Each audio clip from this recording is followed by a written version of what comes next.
Assalamualaikum warahmatullahi wabarakatuh. Perkenalkan, nama saya Anita Rusa Pasande dari kelas Manajemen B.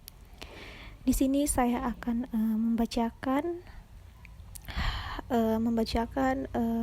materi tugas dari tugas 9 sampai dengan yang ke-14. Nah, untuk tugas yang ke-9 ini tuh nomor satunya itu kita harus mencocokkan metode tips bisnis yang tepat seperti job order, proses costing, atau bisa jadi keduanya. Nah, untuk yang pertama ini pabrik boneka itu metode tipe bisnis yang tepat itu job order. Yang kedua, layanan perpustakaan itu metode tipe bisnis yang tepat proses costing. Industri pesawat terbang proses costing. Praktikum komputer pribadi job order. Penulisan buku job order. Pembuatan furnitur proses costing. Rekaman lagu job order. Pembuatan gerobak mie ayam job order. Layanan pelatihan itu proses costing. Dan yang terakhir, jasa advokasi job order.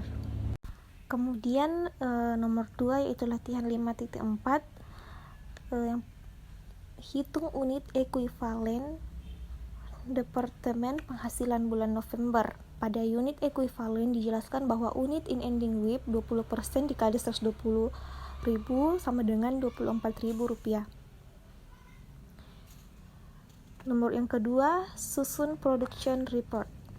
Unit information. Physical flow, you need to account for units in beginning WIP itu 180, units started 660.000, total units to account for 840, units account for units complete 720, units in ending WIP 120, total unit account for 840.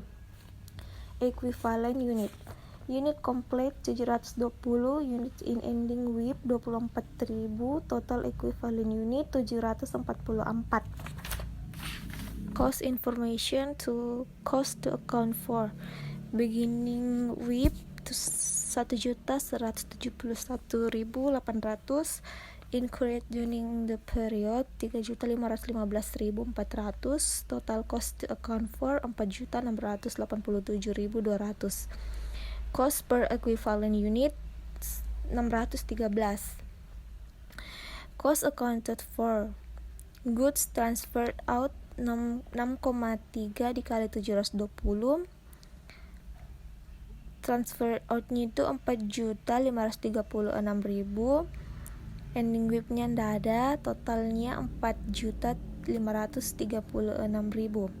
Goods in ending WIP 6,3 dikali 24.000, ending WIP-nya Rp151.200, totalnya 151.200. Total cost account for 4.536, ending WIP-nya 151.200, total 4.681.200. Lanjut di materi tugas yang ke-10. Terdapat beberapa departemen dalam suatu pabrik berikut ini. Coba klasifikasikan apakah termasuk departemen produksi atau departemen pendukung. Yang termasuk departemen produksi itu yang pertama, pemprosesan, penggajian, pemotongan, pengesahan, personalia, pengepakan, pemanasan, penyelesaian. Dan yang termasuk dalam departemen pendukung itu kendala mutu, kafetaria, penjaga suhu, kelistrikan, pemeliharaan, kepatuhan internal. Lanjut di materi tugas yang ke-11, di mana tugasnya di sini kita harus mencari satu unit bisnis dan satu unit sektor publik, lalu kita menampilkan profil usahanya, ikhtisar anggaran pendapatan dan biaya dalam 1 tahun atau data 3 tahun terakhir, beberapa kritik penganggarannya. Lalu kita pelajari dari berbagai sumber mengenai beyond budgetingnya, definisinya, karakteristik, dan penerapannya, lalu buat ringkasannya.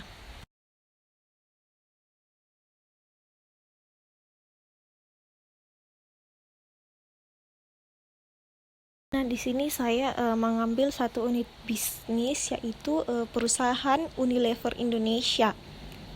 Nah, perusahaan Unilever Indonesia ini didirikan pada tanggal 5 Desember tahun 1993 dan mulai beroperasi secara komersial itu tahun 1993. Kantor pusatnya itu berlokasi di Girha Unilever BSD Green Office di Tangerang, Banten. Dan ini adalah ikhtisar keuangan dari perusahaan Unilever Indonesia. Dan ini adalah ikhtisar kinerja saham dari perusahaan Unilever Indonesia. Lalu definisi beyond budgeting. Beyond budgeting merupakan sebuah alat yang cukup fleksibel, implementasinya tidak pernah membatasi pihak-pihak tertentu, bahkan konsumen sebagai pihak luar pun ikut dilibatkan dalam mengevaluasi keberhasilan perusahaan. Beyond budgeting juga tidak hanya terbatas pada pemahaman hubungan dengan konsumen saja, namun perkembangan teknologi dan ekonomi politik pun ikut mempengaruhi dasar pemikiran dalam penerapan konsep ini.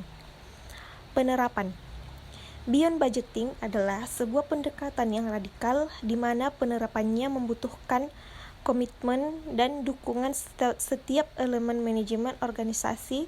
Tidak semua organisasi memiliki sumber daya yang dibutuhkan dalam penerapan beyond budgeting. Oleh karena itu, menurut Hope and Fraser, hal-hal yang mungkin dapat dilakukan dalam sebuah pengorganisasi dalam rangka penerapan beyond budgeting dapat diuraikan sebagai berikut. Yang pertama, penyusunan kerangka tata kelola kerja yang berdasarkan prioritas dan batas yang jelas. Hal ini memudahkan dalam proses pengambilan keputusan. Yang kedua, pembentukan iklim kinerja tinggi berdasarkan pada kesuksesan yang mendorong semangat dalam memberikan pelayanan terbaik. 3. Pemberian kebebasan pengambilan keputusan sesuai dengan prinsip tata kelola dan tujuan strategis organisasi dengan mempromosikan standar kinerja yang tinggi. Yang keempat, pemberian tanggung jawab untuk menciptakan sistem nilai dengan kebebasan untuk mengelola sumber daya namun tetap akuntabel. Yang kelima, berfokus pada hasil yang diterima pelanggan yang mengarah pada dan pelanggan yang puas dan merasa diuntungkan. Yang keenam, sistem informasi yang terbuka, dapat diandalkan, transparan dan lebih etis, akuntabilitas yang lebih tinggi. Lanjut di materi tugas yang ke-12 tentang perhitungan varian belanja. Di sini ada database perpajakan, dukungan layanan perkantoran, perangkat pengolah dan komunikasi, peralatan dan fasilitas perkantoran. Database perpajakan anggarannya 42,240, realisasinya 17,162, penyerapannya itu 40,62, variannya 25,078, variannya 62,00.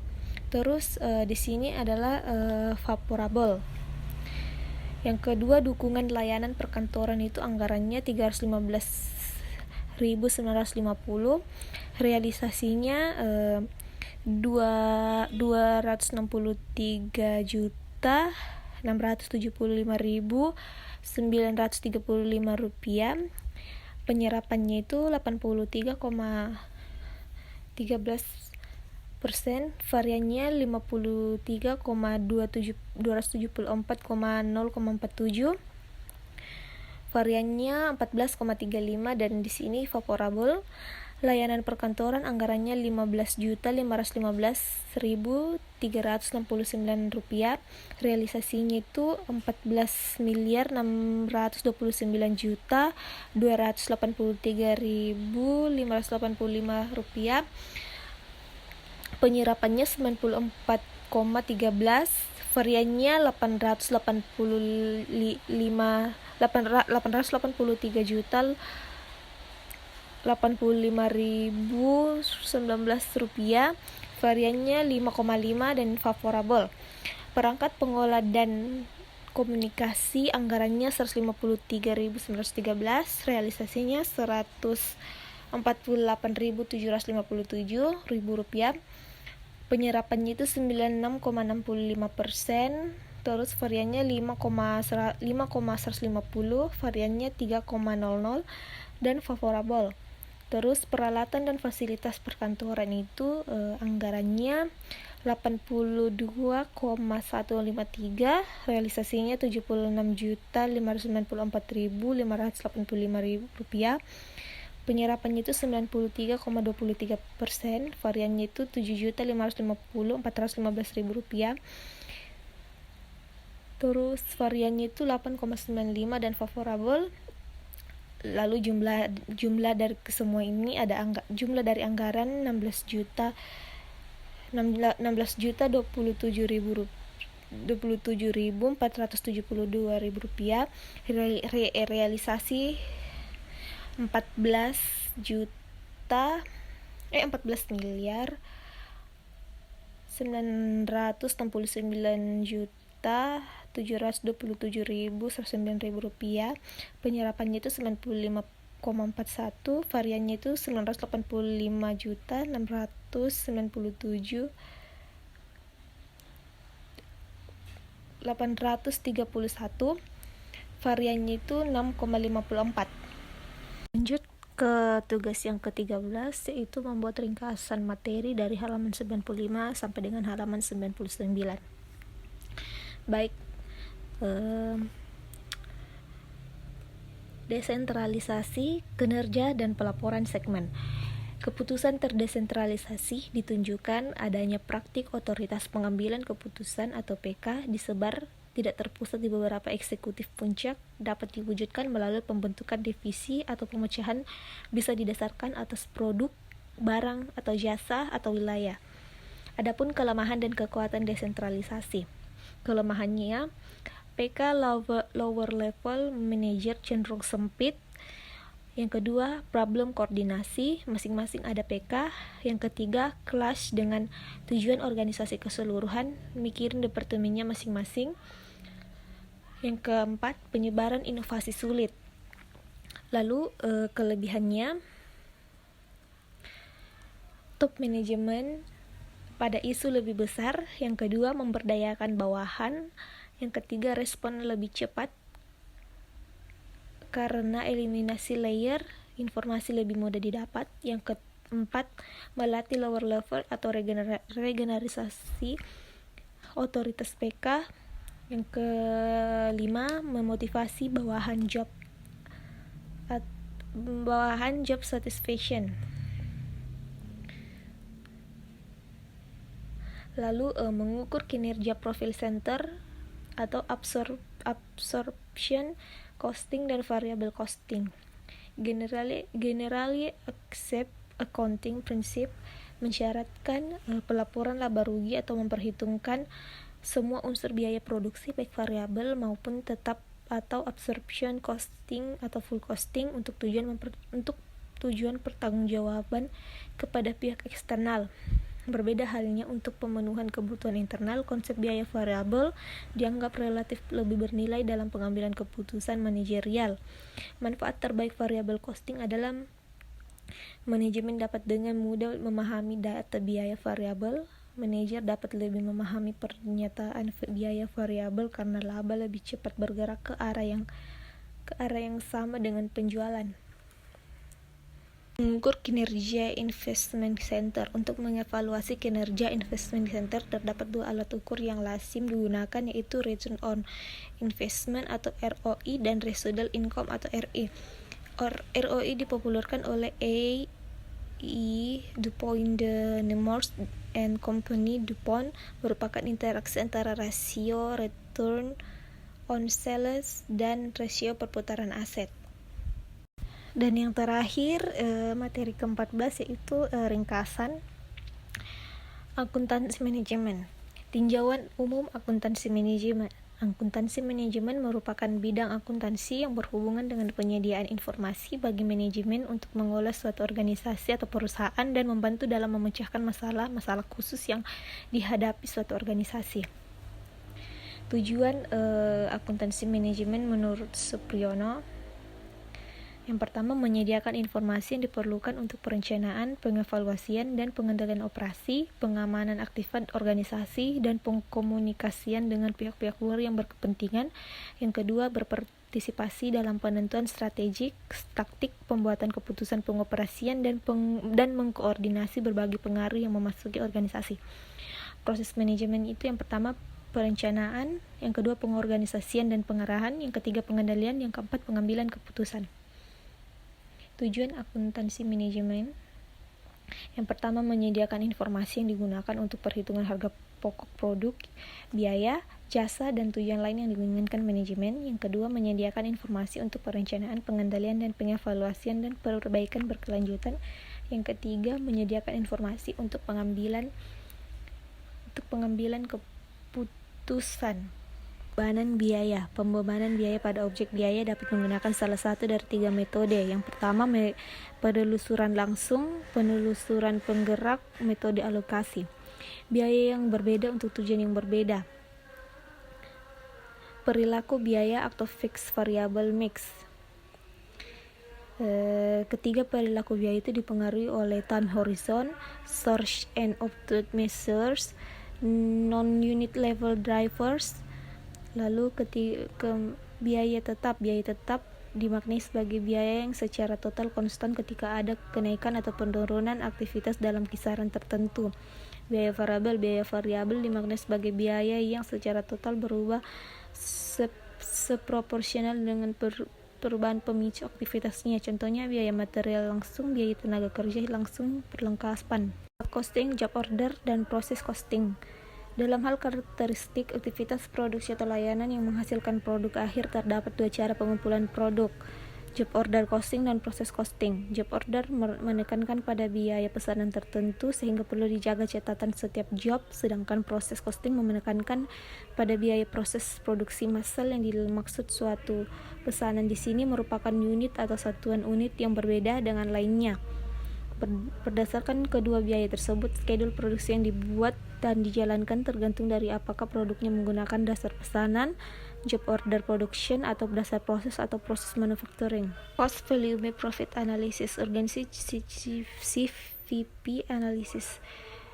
Custom Volume Profit Analysis merupakan instrumen berharga dalam perencanaan dan pengambilan keputusan karena: 1. Mengaitkan biaya, jumlah terjual, dan harga sekaligus yang menjadi konsens unit bisnis atau layanan. Yang kedua, mengonfirmasi sebagian besar kinerja keuangan. CVP analisis merupakan studi efek perubahan biaya dan volume atas profit perusahaan, mengaitkan 5 item dalam bisnis layanan seperti volume atau level aktivitas, harga jual per unit, biaya variabel per unit, biaya tetap, dan bauran penjualan. Lalu karena dianggap sebagai tol perencanaan dan pengambilan keputusan, CVP analisis merupakan pemodelan abstraksi dari dunia nyata kinerja penjualan dan profit suatu entitas. Sebagai pemodelan, asumsi berikut ini diberlakukan. Yang pertama, perilaku biaya dan pendapatan linier sepanjang kisaran relevan dari level atau indeks aktivitas. Yang kedua, semua biaya dapat diklasifikasikan variabel atau tetap. Yang ketiga, perubahan dalam level aktivitas hanya yang berpengaruh pada biaya. Yang keempat, semua unit yang diproduksi terjual. Yang kelima, satu tipe produk terjual, seleksi mix lainnya relatif konstan. Itulah beberapa materi tugas yang sudah saya bacakan. Kurang lebihnya mohon dimaafkan dan terima kasih.